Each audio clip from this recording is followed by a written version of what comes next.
Welcome to Never Rewrite. I'm Isaac Askew. And I'm Jeffrey Sherman. And today we're going to discuss the flight to maintenance work as a safety uh, option from the manager's perspective. So this came about. We got some feedback from one of our previous episodes a few back, where we had suggested developers take on maintenance work, volunteer for maintenance work as a flight to safety. And I heard from a manager, and she said, "Wow, that I wouldn't have thought that because to me, maintenance work is almost a punishment. You know, it's a necessary evil. It's not really a punishment, but it's a necessary evil. And if I was to assign a developer to do maintenance work forever, like the idea that the developer would just destroy all the maintenance work and then there would be no maintenance work was totally foreign to her. Instead, she's like, oh no, that would just be, there's always this maintenance work. There's always these bugs that are going to be there.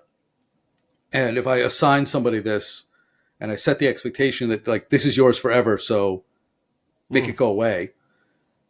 That was just a totally foreign idea to her, and so I wanted to dive deeper into that. Just to, I guess, first of all, characterize it. The yours forever part, I definitely wouldn't phrase it that way. Like if we were doing like a flight to safety, I wouldn't be like, this is your job forever. The idea is like it's a temporary flight to safety. It's not like, this is the rest of your life kind of thing. So I could totally see a developer being like, if that's their new life now and they hate that. Sure. Yeah. But I just wanted to go ahead and before we dive into it, go like that's a strong thing that kind of stuck out to me immediately. Well, so that's interesting because to me, anytime I take over maintenance work, I volunteer for it because we went into it in that episode, but like to me, volunteering for the maintenance work is a very sure path to safety and power. Power in the influence amongst the organization, not a power in the making people do things. Power, I have the power. And so, to me, and throughout my career, if I take on the maintenance work very quickly goes to zero. Like taking on the idea that there is going to be daily tasks or daily work, bugs that I'm going to have to mitigate, data that I'm going to have to fix because there's a bug. Like that is just so heretical to me that the idea of being assigned to the maintenance work, it's like, oh no, I own this thing. I own it soup to nuts. And I will make sure that there is no maintenance work so that I can do other things. So I guess that's a good place to start of, because it seems like even you and I don't see it the same. Yeah. Okay. If you end up taking on maintenance work, like what, if you're on a team and you get rotated into maintenance work for the week, how do you approach that? Before I tell you how I approach it. Sure. First of all, I guess a question: is maintenance work also considered support work? Like if you have a support rotation, for example. Yes. Right. So support. Well, the support rotation only matters because you have maintenance work. But yes, we're talking about, when I say maintenance work, I mean the bugs come up, issues that you have to investigate and mitigate. Yeah. So the way I approach that, well, first of all, the thing I do enjoy at companies is when you have a rotation, and that rotation affects from the youngest naive employees to the experienced ones. That way you get this kind of really deep understanding of the actual problems in your system. Like everyone understands the exact pain points. No one's just kind of like gets to escape them. So just kind of wanted to call that out to begin with.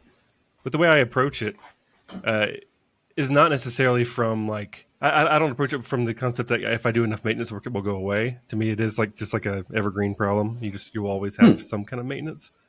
But I approach it from the perspective of like, this is essentially the truest form of our software right now. We have all these dreams of like what we want the software to be or what it could be or new products.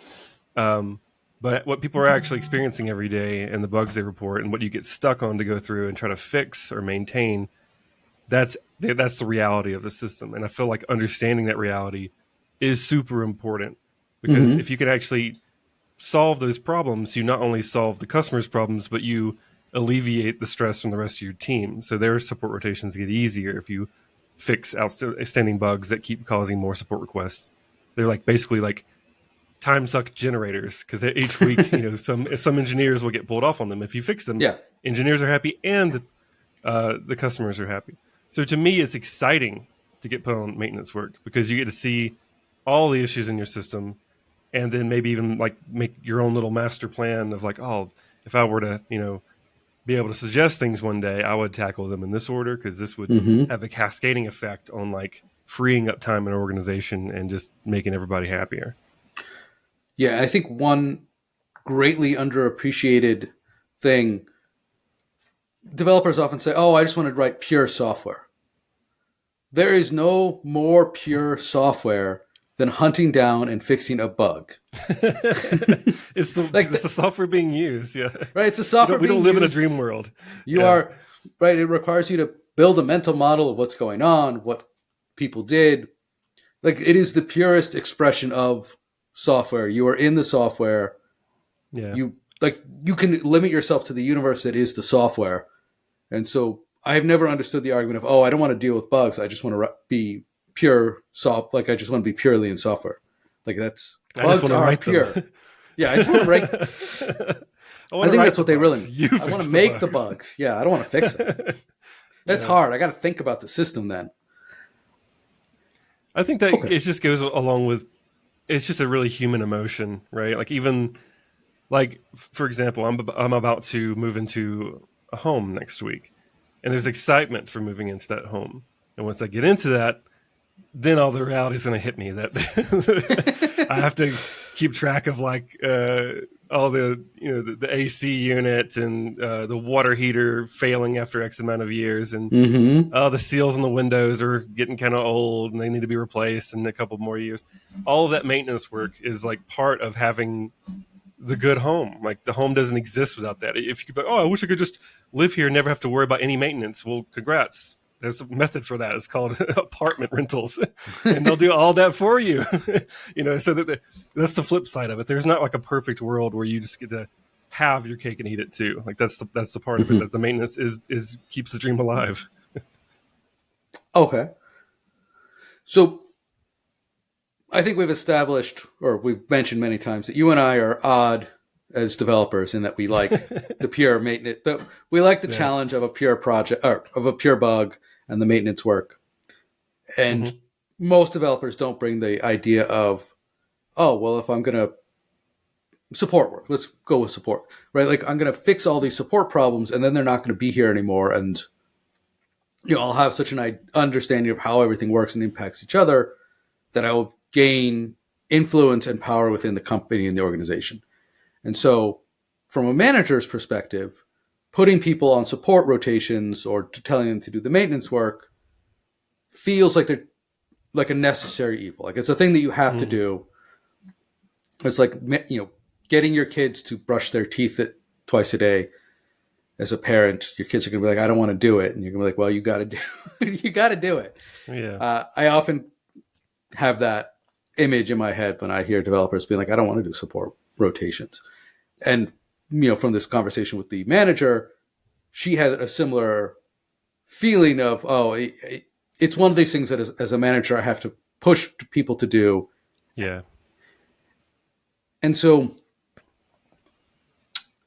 as, if you're a manager and you're pushing people to do support work and they're looking at it as a drag and you're looking at it as a drag, that's a bad sign. Like, that's a sign that your team, your organization is you're writing bad code. Like, that, there's no other way to describe it other than you're writing bad code and you're not fixing it. And much like anything else that you have a problem with and you don't address, it's going to continue to be bad.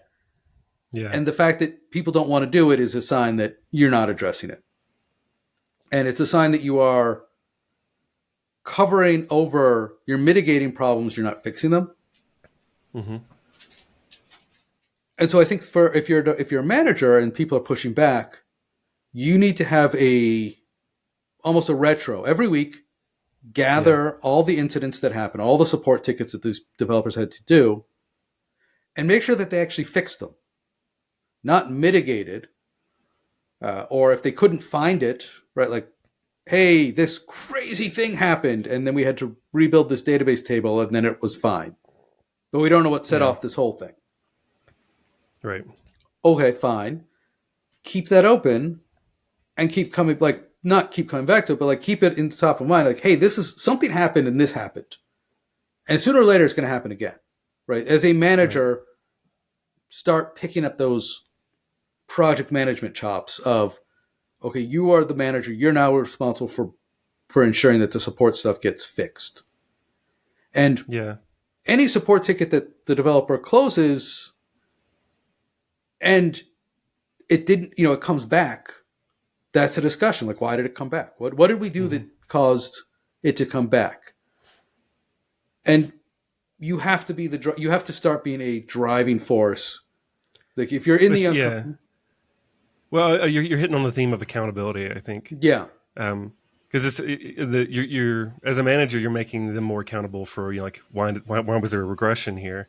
Mm-hmm. But I think from the engineer's perspective, you want to be accountable in the way that you're not hurting other people's jobs, so you're not causing others like strife to compound. Basically, like the idea of commit and run, where you commit code and leave on a Friday, and then other people have to pick up your pieces because you're on vacation or something, Mm-hmm. and they don't know how to do that. So is that same kind of I don't want to be that kind of a dick to my teammates is the same kind of like feeling really you should have when you think about, oh, that bug's back again, we should do it the right way, because otherwise I know John is going to be on rotation next week and he's going to have to suffer the exact same thing and have to train him through that. Let's just do it the right way. So I feel Mm-hmm. like that's kind of that's at least the theme that really resonates with me when it comes to that. I think a lot of times whenever I'm working with teams at my current job, people want to work on that maintenance work because everyone on the team looks at each other when they hear that bug, like, oh God, we got to deal with that thing again, but we don't have Yeah. time, and we're dealing with this. And then once it's finally fixed, almost every single time, everyone's like, ah, oh, finally, someone fixed the issue. Thank God, I was so sick of dealing with that every single time. And there's like a relief. So Mm-hmm. again, it's a good thing, and I think accountability. Maybe I don't want to be like too much of a finger wagging at people like you should be more accountable, but I feel like there is a little bit of a theme there. Like you should want to really make your teammates' lives better and establish that culture because they generally will reciprocate and they want to make your lives better too. So you'll have just a better team all around if you focus on making problems easier. I think that's a great way to put it. As a manager, part of your job is the culture and creating that culture of Yeah. accountability or just evangelizing the idea that, hey, if we don't fix these things and they come back and this thing comes back week after week and we mitigate it week after week, then we're hurting ourselves and we're hurting each other. And we should evangelize that and bring it together. One thing, as an example from my past, I had worked with a developer, good developer, but he was the king of mitigating and never fixing. And he had Duct tape. scripts, he had processes, and Yeah, yeah. he would complain that he could never make any progress because he spent half his time dealing with issues. And literally, like, an issue would come in, and he'd be like, oh, he'd look at his run book, and he would spend 20 minutes running the scripts to fix the issue. And the issue would have gone away. Like the data corruption would go away. And he would spend like 4 hours a day doing this. And I was like, why don't you just Jeez. fix the underlying issues and then stop mitigating things? He's like, well, I don't have time to do that. I'm too busy mitigating. That's a great catch 22 right there. Great catch 22. So yeah, I think having them, just take a beat for a moment. I feel like I mentioned this in a recent, maybe more than recent at this time episode, but I at one time just shadowed how a couple of people at my company were working and dealing with processes, and then I saw them doing similar things where like they had Mm-hmm. scripts to fix things, or they just did really a bunch of manual stuff, and I'm like, are you just doing it this way every day? And they're like, yeah, it's a lot of work. It takes up most of my day, and I'm like, I could probably automate that, we could write an internal tool to do that too, to make it easier. And I would do that. And they're like, oh my God, that saves me so much time. But they never think they never think to escape it, because once you're in that cycle, it can be really hard to realize that you're in a loop. You're stuck in the loop. You need an outside view for someone to tell you, hey, you're running in circles, because it just feels normal to you at that point. So it might not even be in their, they're not stupid for it. You just get lost in it, right? So you can just have, if you can have other people like look at it and pull you out of that, and you go, I'm spending 4 hours a day mitigating. That's a great. It would take me 8 hours to fix it. That is a great call out. And managers, again, you can add this outside perspective. You should not be mitigating things.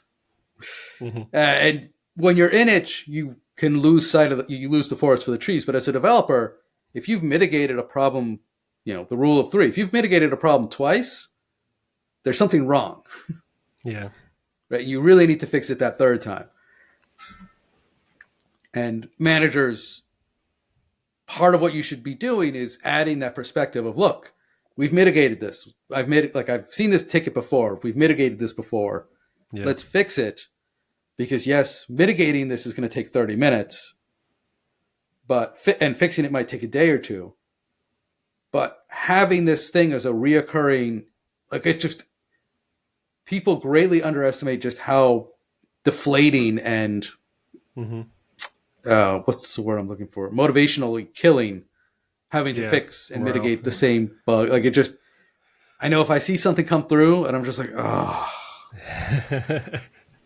Well, also there's an inherent understanding that you're kind of adding to, it's like the credit card debt, tech debt thing, right? Where every time you kick the can down the road, when you're not fixing something, you're adding a little bit of more debt essentially on the system. And some people kind of know it subconsciously, because they can feel it. And it's like swiping the credit card again over and over and over. And after a while, you do feel that pain of there's so much stuff over here we have to do. We don't have any time to do it. And you're stuck in I can't pay down this debt. I've accumulated too much of it. And there's always this careful trade-off in startups, companies, of when to tackle the debt and when the debt is okay, where we're willing to take on that much debt. That's that turning point is what you're describing, where you're like, I don't have enough time because there's so many bugs coming in to fix all the things that I took out debt for, or took out money for, basically. Yeah. So that's when it really hits you. And maybe that's just a good reflection point. Yeah. So to bring it all back together, I think what we're saying is, for managers, maintenance and support work is not a punishment. Or if people are viewing it as a punishment, it's your job as a manager to help change that culture. You should view it as a way to empower people and also to be a hero. As much as I hate the idea of people being heroes, it is a way to be a mensch and do good deeds for your fellow coworkers. When you fix bugs so that they don't come back, at the very least, you are helping your customers and you are helping your support people. Right. Yeah. And that's a huge impact. And that's something too, that's the power you mentioned there. It's visible in both your team in a small scope and, depending on what you fixed and the problem that you've solved for customers, it could be very visible to leadership too. If it's, you get a lot of people coming back saying, thank you so much for finally fixing this thing. It's saved me so much time every week now that your product's working like you said it would be working. Right.